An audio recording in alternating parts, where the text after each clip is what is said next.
Hi everybody, welcome to the Workly tutorial channel. My name is Askir Balurov. I am a technical support manager. This channel is created for users of the Workly system, where all functionality and all features of the system will be explained in detail. Information about updating and adding new functionality of the system will also be given.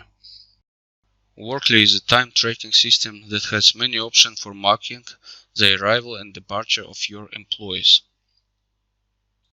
The first and simplest solution is the TimePad application, which you can download in the App Store if you have an iPad, iOS operating system, and in the Play Market if you have an Android.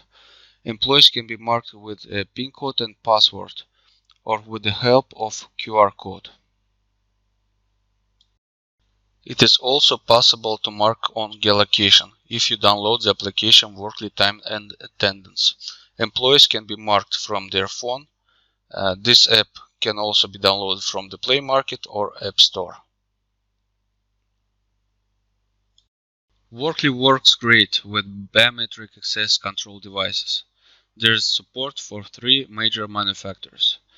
Zekateco, the most popular option, profitable in the price range and long enough service. These devices can have web server, also called ADMS, for synchronization with the Workly system.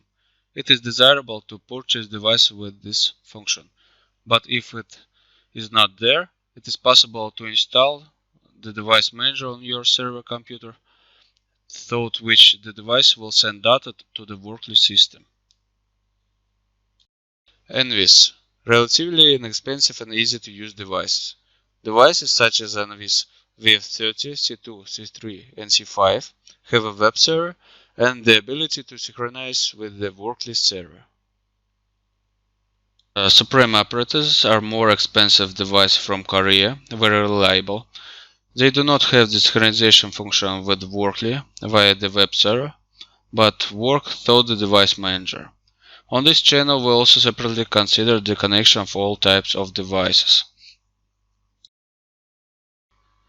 This diagram displays the principle of operation of device with the Workly server. For example, you install devices on certain doors or door styles. Doors are divided by locations in the system. We fix each device for a specific location, and to these locations, to these doors, only those employees who are assigned this location will have access. If we have two locations, doors number 1 and door number 2, and we assign only door number 1 to the employee, then the employee will not have access to door number 2. He will not boot to this device. Access control device can be connected via LAN cable or via Wi-Fi if they support it. This device can be marked with PIN code plus password, RFID card, and using fingerprints. In the application TimePad, you can also be marked with a PIN code and password, and with the help of QR code. You mark the arrival or departure, and the photo mark is sent to the Workly server. It is possible to connect the facial recognition service from Amazon. If you connect it, the service will show recognized, unrecognized photos of employees and fraud cases, if one person is noted for another. We briefly reviewed the capabilities of the Workly system. On this page you can view additional information, read the prices. And now we can complete registration and get free access for 14 days. That's all. Thanks for watching.